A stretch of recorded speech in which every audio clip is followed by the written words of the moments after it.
Hello, thank you for joining. My name is Kristin Snowden. I'm a licensed therapist in California and certified life coach.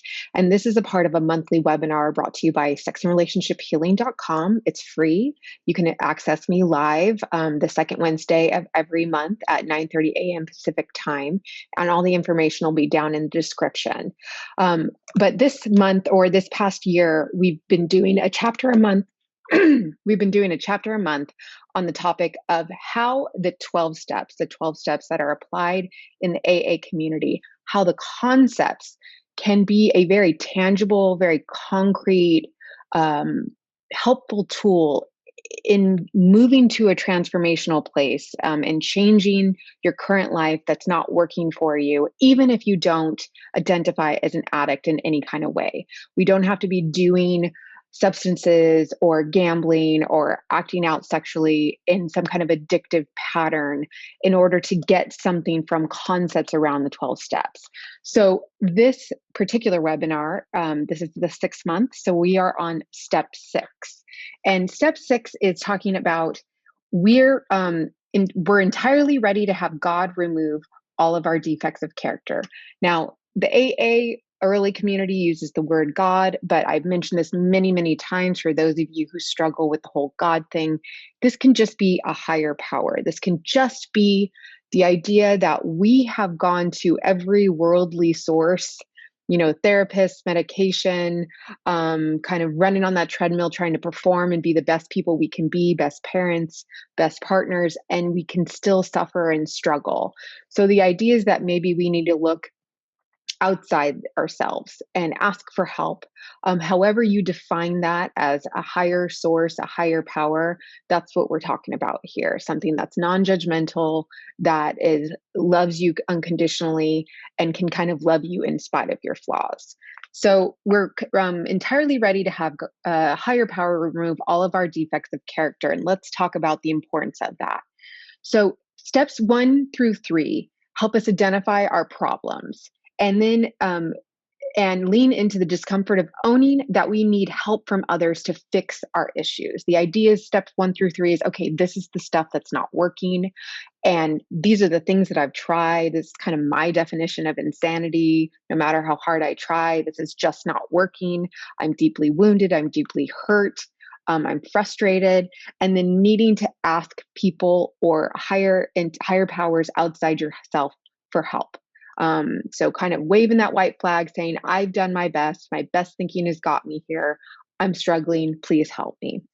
Step 4 then asks us to dig deep and explore all the aspects of our lives, our character defects, our traumas, our hurt, our pain, our struggles, our good, our parts of our character that are wonderful and beautiful and generous, and really hone into the things that have contributed to the struggles that we have in our life. Then the healing begins in step 5, which is what we talked about before. When we share our story with a safe group of others, just maybe even one person like a therapist or a sponsor, and our higher power, we find that our story can be met with empathy, compassion, and non-judgmental acceptance. In the world, I'm a certified Daring Way provider, and so I've done a lot of research and work on the topic of shame, a lot of Brene Brown stuff about how it is just as intricate of a part of our humanity, our psychology, our existence as breathing and wanting to be loved. As long as I want to have humans in my life, we're social creatures, I'm going to have a deep voice inside me saying, but what if you're not enough for it? What if that one error, that mistake, that part of your personality just makes you not enough? And the antidote to that shame, because it's from a social construct, it's a fear of not being enough to be loved by other people. When you share it in a social environment with a trusted person and a higher power, and it's met with empathy and compassion, it's met with the me too, I hear you. I've made those mistakes before. I can understand that emotion. I can connect with that emotion that you're experiencing. I can sit with your hot mess. I can sit with your struggle, and I can still love you in spite of your flaws. That creates the shame resiliency of, okay, maybe I'm not that broken. Maybe this hot mess isn't unfixable, and maybe I can move forward in this. So understandably so, step 6 makes sense that right after we've kind of dug through all our mud and our swamp, we get to another step towards repairing. So we've owned that this is our good, bad, light, dark. That's step 4. Step 5's owning it so much so, not just internally, but with another person or another group and a higher power to kind of say it and speak it and own it. And then step 6 is really important. They say that you just cannot maintain long-term recovery, sobriety, transformation, change without step 6, because it's the idea that I've owned what hasn't worked, and now I need to really own these patterns of what's not working. Again, even if I've been victimized, even if I have abuse and struggle in my life, sometimes there might have been ways that I have not held my boundaries, really figured out what I do need because I never felt safe enough to figure out who I am, what I need to feel safe. Maybe I've not asserted myself. Now, remember, owning your character defects, so owning the way that you struggle, the way that you'd like to improve who you are, does not equal that you are excusing other people's poor choices. So I want you to hear that, especially because a lot of the people who chime in here are betrayed partners and they have been victims of their partners' really poor choices and character defects, right? So I want you to really own space, that I can own that I'm a perfectly imperfect person too. There's been times where I could have done better. Now that I know better, I definitely have more information to choose better, to behave better. And that never, ever excuses or cuts out the fact that your partner may have victimized you with his or her character defects. So I just want you to own that step 6 is compiling a list of kind of what your character defects are. In the recovery world, often what happens is let's say a recovering addict will do a step 4, kind of dig into his or her good, bad, light, dark, share them with the sponsor as part of step 5. And then the sponsor's kind of taking notes about themes that he or she is hearing about the person's step 4, that, wow, you're really a rageaholic, or you're extremely impulsive and you don't, you ignore consequences and you just behave impulsively when you want it, and you don't care about the promises that you've made or the commitments you've made, and you just plow forward. Or, wow, you operate a lot based on trying to seek your mom or dad's approval when I've seen your history looks like they're just never going to give you what you're looking for. Or you operate a lot out of the trauma of your childhood, but how long can you be using that as kind of an excuse to drive, why you're entitled to go do these really damaging, harmful behaviors to other people? One bad circumstance doesn't cancel out every other bad coping skill and choice that you make from then on. So these are the really tough, brutal character defects that we're talking about here in step 6. So when you're sitting back and you're not obviously an addict, so it might be a little bit harder to figure out what these character defects are. It's really interesting for non-addicts to do it, because often our character defects are social norms quite frequently. When you look at it, we can all look at someone who's abusing alcohol or doing drugs, or regularly having sex with prostitutes or something like that, and go, oh, those are against the rules. Like, you're not allowed to do that. And you're breaking a lot of promises and you're hurting yourself and you're not following the law.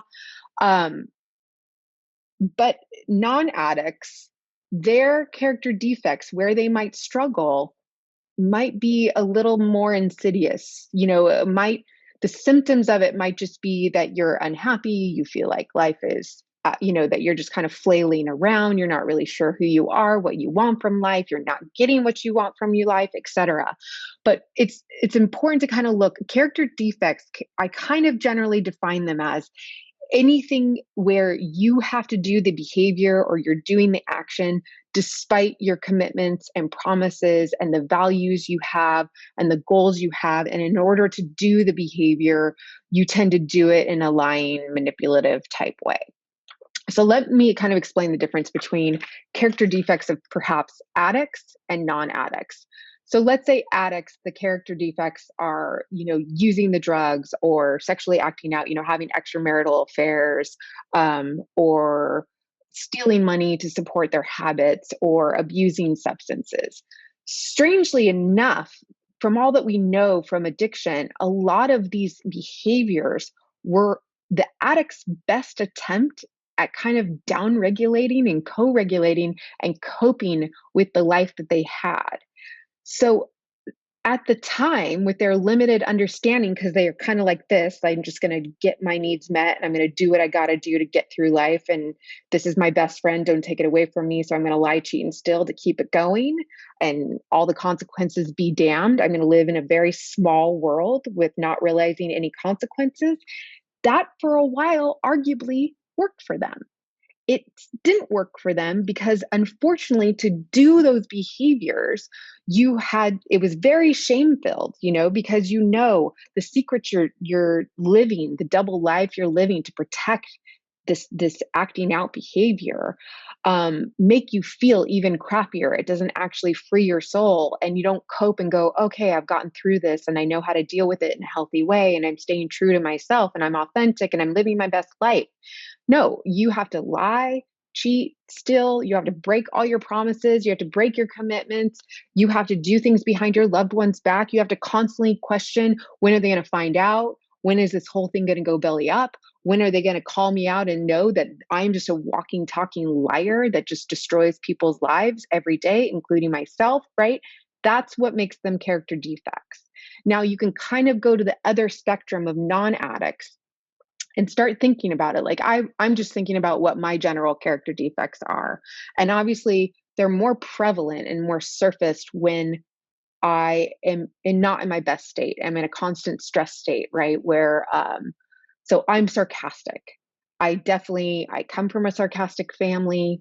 But that is a character defect because I'm not being true to myself and I'm not following my values and goals, where I want to be spoken to. I don't want to be patronized and I don't want to be spoken to in a disrespectful way. And so I don't want to be doing that to other people. Sarcasm is a truthful thing you have in your soul that you kind of deliver to another person to either shame them or because you're filled with shame, but it's just not something you're saying in a congruent, authentic way. It's certainly not productive either, because one of my values is when I speak and engage with other people, for it to be meaningful and productive and have an exchange with another person. Guess what? When I'm sarcastic, they don't really want to talk to me anymore. I just kind of threw a match on a kerosene on a container of kerosene, and I've just, made the problem bigger. So those are things that I think socially, we wouldn't go, oh, sarcastic person, character defect, you're a bad person. But it's really just an opportunity to take a step back and say, what kind of behaviors are not working for me? Do I have too short of a temper with my children? Oh God, right now, screens, right? I feel like we all were like pretty into our screens and love to numb out on our phones and texting and doing everything in a screen setting. And now I feel like it's definitely at the cost of me getting the things done that I want to get done for my own personal well-being. It certainly isn't stuff that like fills my soul and fills my cup. That's the stuff that I do usually off the screen. It causes me to not be fully present with my children. And it makes me feel like, oh yeah, and then look at what I'm doing. I'm role modeling this to them to also not be fully present with other people. The human connection that is so necessary for downregulation, for safety, for I hear you, I see you, I'm a safe place. I'm not getting those messages across to my children when I have my phone right here. So there's things like that with the help of a therapist, help of a sponsor, and kind of going through your step 4 and your step 5, you can really start reviewing what kind of stuff is not working for you. If a lot of your insanity has to do with losing your temper or maybe overworking and trying to please everybody, but then pleasing nobody in the process, maybe you have a lying issue, even if it's white lies, or just little lies here and there. The big question is what are your values? What are your goals? Do you have to lie and manipulate to do any of these behaviors? If the answer is yes to any of those things, then that's a potential character defect, and that's part of step 6 is trying to kind of prepare yourself to remove these defects of character. Now, I'll talk more about step 7 because in the book I actually combine the two for the non-addicts. Now, addicts, I want you to understand that the 12 steps are the 12 steps for a reason, and so addicts should certainly be taking them individually. But step 6 and 7 do go hand in hand with each other. We are entirely ready to have a higher power remove all these defects of character, and then you humbly ask that higher power to remove the shortcomings. Now, there's a reason why they're separated, right? It's a very arduous process. And by the way, a really usually yucky feeling process to have to sit down and explore that step 4 and kind of get your feedback from that sponsor or therapist from after the step 5 to say, look, this is what I'm seeing. I'm seeing these repetitive patterns where you rage and then you hurt everyone's feelings and you go act out, or you work your tail off and you're a martyr and you say yes, yes, yes till your tank is empty, and then you just go out and use, or you go out and shop and spend thousands of dollars, or you overeat, or you run yourself ragged until your soul is empty and you're sad and you're depressed. I'm just seeing that pattern. And then the step 6 is where we just kind of you go through that pattern and really sort it out. I'm sure this should feel like blah because it is, but that's why they broke it down into step 6 and 7. So there's a couple other things I want you to hear. So Scott says that for some recovering addicts, it helps to realize that in letting go of these character defects, they are not giving up something. Rather, they are learning to behave differently in ways that serve them. They are not losing, they are gaining by learning to acquire new skills. So he uses the examples of, as you prepare in step 6 about, okay, what's not been working for me? These are the patterns. It's not just saying I lie, right? Because that can feel, I'm a liar. That can feel very shaming, very blah. And there's a period, there's a moment where we do need to kind of dip ourselves into the swamp to realize that we're capable of being very imperfect, kind of brutal people. But then he strongly encourages you to do affirmations, compile a list of affirmations. So I am telling the truth in all matters. I no longer want to keep secrets to the important people in my life. I feel better about myself when I tell the truth versus when I'm dishonest. So these are kind of ways that are really changing your brain. Our brains, whether you like to own it or not, we like to think we're these unique spiritual beings, but our brains are programmable. They can be wired around our trauma, or they can be wired around a new framework to help us overcome those traumas, transform unhealthy behaviors, sadness, depression, and really bad coping skills. But you have to work at it. And there's a lot of science that shows that affirmations can help with that rewiring. And again, that's going to be talked a little bit more in step 7.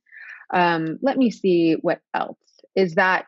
What's interesting about step 6 and exploring your character defects is I've personally found, as a non-addict working the steps, that a lot of my character defects are kind of like my blessings, like my superpower and my curse.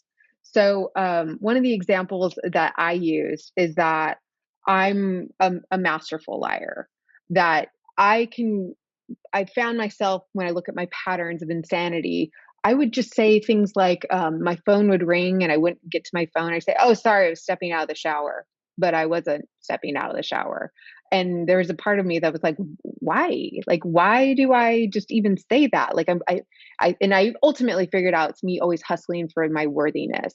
So much of my value and worth was about always being productive and always doing something meaningful and not wasting time, not being productive. And so when someone calls me, I want to show them that I didn't not answer the phone because I was twiddling my fingers or watching TikTok videos or something, because that would make me not valuable. That would make me below valuable. But if I lied and said I was doing something productive, then, but I'm just saying, when you explore these character defects, you can start seeing the underbelly of them and the deeper meaning and more complexity of it. And so the reason why I can't lie anymore is it's definitely not because I don't want to lie. I mean, lying can get you out of some really uncomfortable situations. Why you don't have to go to the person's party, why you'd rather get a massage than work, why like all these reasons. You can just make up a lie and then know that everyone's going to like you and not think you're weird because you just made up a story that you think is better for them. But the truth is we talk so much about shame. And the problem is, wherever you go, there you are. And you know that you lied. And every lie that I say, I'm a step farther away from being my authentic self, the authentic self that I like enough that I'm willing to be vulnerable, to get real connection with other human beings. The authentic person that really does believe that I try my hardest, that can kind of fight for myself and defend myself when those shame voices come at me and go, are you sure you don't suck?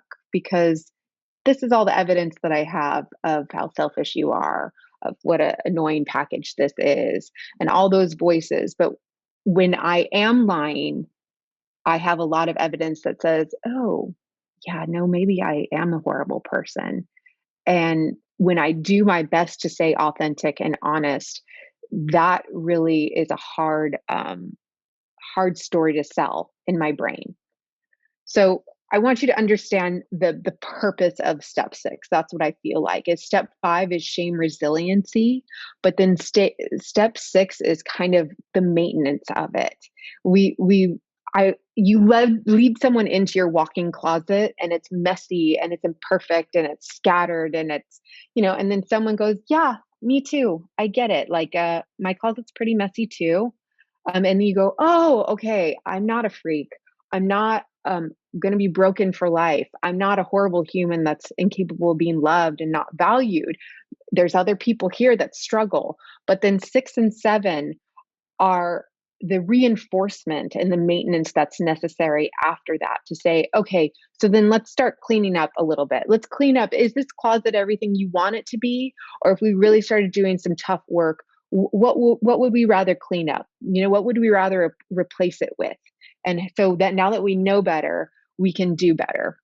So one of the suggestions is to kind of set up a chart, 3 things of writing what the character defect is, the problems that it caused, to just kind of help you remember, right? When I'm on my phone too much, I'm not present with my partner, I'm maybe not thinking my own thoughts, I'm not doing meditation or anything that's for self-care. Really, what I feel like is self-care, long-term self-care, and replacement. Setting a time limit on how much that I'm on the phone, deleting social media apps, setting up time to have face-to-face, one-on-one walks with my family or engagement with my family, etc. So you get it. It's just kind of digging in. And character defects is a really strong word, but I just kind of want you to think of more of the stuff that's just not working for me. It's just really like, we don't like words like manipulation and lying and character defects. Those all sound so judgmental. And we want to originally just be like, ugh, I don't have character defects. Like, I haven't, hurt my family and lied and snuck around and abused alcohol. So we're not ready to take that on. But it's really just step 1 through 5. You've kind of owned stuff's not working for you anymore. And step 6, kind of sit down and digging into that particular facet a little bit further. Remember that when we're talking about relieving character defects, we are not talking about perfectionism. So that's something I want you to understand. We are not cleaning up the closet so it always looks perfect and wonderful. So when people walk by the closet, they go, oh, wow, Kristin has her stuff together. Look at her. I want to have a closet that's so well organized as that. No, it is not what we are going for. And there's a difference. Perfectionism is externally driven, right? It's based on, I want you all to think this about me, versus internally driven. Improving upon character defects is because this isn't working for me. I want to be the best person I can be. And these character defects, these behaviors that aren't working for me anymore, that are not congruent to my values and goals, and I have to maybe lie or manipulate to keep them going. I want to do better on these. So don't think of it as perfection. And definitely we see the way addicts could swing over, right? I'm going to go from being this hot mess alcoholic to now I'm going to do 3 meetings a day and I'm going to execute everything perfectly. And I'm going to think of the 12 steps and the program as a very legalistic, like black and white thing, right? We can always swing over to controlling and perfectionism. And that's not the healthy way that we're going for either. We're going for that center spot where we know that we're imperfect. We know that in moments of stress and in moments of exhaustion, they had the halt, the hungry, angry, lonely, tired. These moments where we're challenged, we're going to err on going back to those not so pretty things. But we have to constantly be practicing to try to stay out of those character defects with the help of others, with the help of community, with the help of a higher power, everything around us. So I think that's about it for step 6. Not good. So, and that's the kind of classic, someone who doesn't do 6 and 7, well, and then 8 and 9 too, but are those classic dry drunks, right? They can maybe, so the definition of dry drunk is usually someone who doesn't do their addictive behavior anymore. So they might stop sexually acting out, doing the drugs, drinking the alcohol, gambling, but they still have all these character defects. They still are very passive aggressive. They're very narcissistic. They're very the martyrs, and are constantly feeling exhausted and operating out of that exhaustion.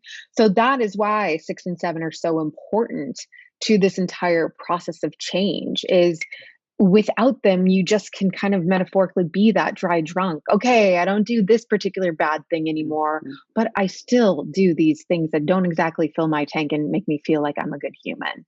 The most interesting thing about addicts versus non-addicts is, you'd say maybe because you're drinking too much and going out and dating unhealthy people. And the funny thing is I'd like to say that you look back at who I was at like 30 and see that maybe I wasn't abusing drugs or dating toxic people, but like I had a really unhealthy marriage that I didn't even know was unhealthy. I was just constantly running on that treadmill, trying to, again, speaking of perfectionism and being external driven, just felt like that urge of keeping up the Joneses, trying to perfect my body, trying to perfect myself as a parent. So I wasn't doing those socially unacceptable things. In fact, I was quite blending with society, right? Anyone who looked was like, oh yeah, she's winning, killing it. But the truth is my soul was empty. I was passive aggressive, sarcastic, resentful, exhausted, not like living in congruency with my values and goals. And so that really was the idea behind the Life Anonymous, is just you don't have to be, what our society has said is, this is officially a sign that you're struggling. This is officially what makes you a hot mess and someone who needs help. Like, I felt like I just went under the radar. I could play it off so well, but like my soul was so empty. Yeah. And the transformation with doing these things, and they are not all fun. Writing out an inventory isn't fun. Sharing those things, pulling this, dirty laundry out into the light isn't fun. But man, to not have to haul that stuff around, and be loaded down and weighted down by that. And, I loved what you talked about, affirmations, at different times. Well, I still do. I've got, Post-it notes around my computer, but, I'll have them on the bathroom mirror, whatever. Like if there's something I need to hear, like regularly, it's on a Post-it so that I keep getting that message, because, otherwise I'll forget. So it's like, if I keep seeing it, I go, oh yeah. But those affirmations, they change me. And I've shared and this. That's actually a great point about the 12 steps, is that it's supposed to be done in community. So when you're sharing your character flaws, like I said, these are yellow flags, red flags that are saying, maybe I'm not going to relapse, or my marriage isn't going to go to divorce immediately, or I'm not going to, harm my children, extreme, like gravely. But golly gee, if I'm saying these character defects to people and in my community, my therapist, a couple of trusted friends, other people, and they know my character defects of what do I look like when I'm not in my greatest place, they can help me say, wow, like you are being really sarcastic. What is going on with you?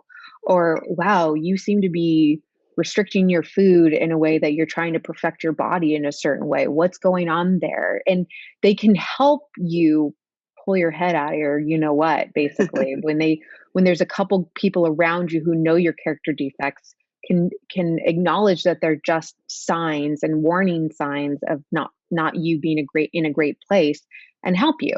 I mean, Mhm. really, in the best situations, that's what relationships are supposed to be, Mhm. is these like Mhm. safe spaces where we help each other understand things, down regulate, up regulate, and kind of coexist with each other. We try So to let's cover talk it all. about betrayed partner, because can't tell you how many times I type out to send people to your website, because Kristin does a great job with betrayed partners. She's got some workshops and other support for betrayed partners.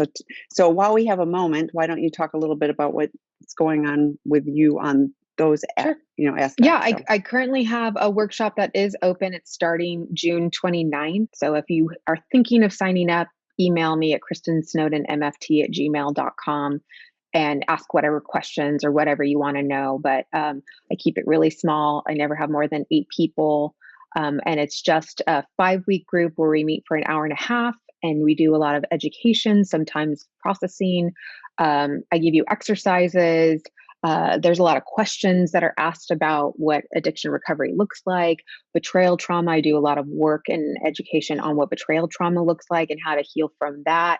The ladies, one of the main purposes is so that you can finally find a safe space to share the story of what you've been dealing with your addict partner, because so many of these partners are, I can't tell my family, I can't tell my friends, I haven't even decided if I'm staying or not. Or even some of the people have left the relationship and they're just trying to find support, and they're putting the pieces together, unfortunately, retroactively, after the very confusing, very traumatizing breakup occurred and they didn't even know what led to the breakup. So those are currently being registered. So you can go to KristinSnowden.com and register for them. And I try to add a new one every month or so. yes, and I do refer, and I've heard from people who have participated, very positive feedback, which is why I keep sending, people to those. So For the first time in a long time, I'm also offering what I call courageous connection workshops, which are mm, co-ed. And I'm a Daring Way facilitator. So I have a lot of Brene Brown's workbooks on the gifts of imperfection, daring greatly, rising strong. This kind of helps you walk through in a community concepts around shame resiliency. So these are the things that I want to do. This is how I want to show up as an authentic person, a vulnerable person, and kind of helps you walk through the best way to do that. So several of the Betrayed Partners participants are now going to do that. So both workshops are open to newcomers. So there's only a few people. So I guess my point is you can sign up for either one. Both are or both. available, and right, and Yeah. they're for any kind of, whether you are coming in for the first time or you've been doing this for many, many weeks or months. If any of this resonated with you today, I would encourage you to go to my website, KristinSnowden.com, and check out the many different resources, free articles, helpful tools, and exercises that I provided on my website.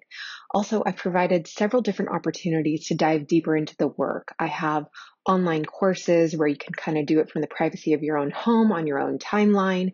I have live workshops. I have some books and other curriculums that you can download. So please take a minute to go on KristinSnowden.com and add yourself to the mailing list. I will not send a million email, maybe just a few a month, letting you know new workshops that are coming up and other opportunities to continue to go deeper into the work, to get to that healing and transformation place. Take care, and I'll see you later.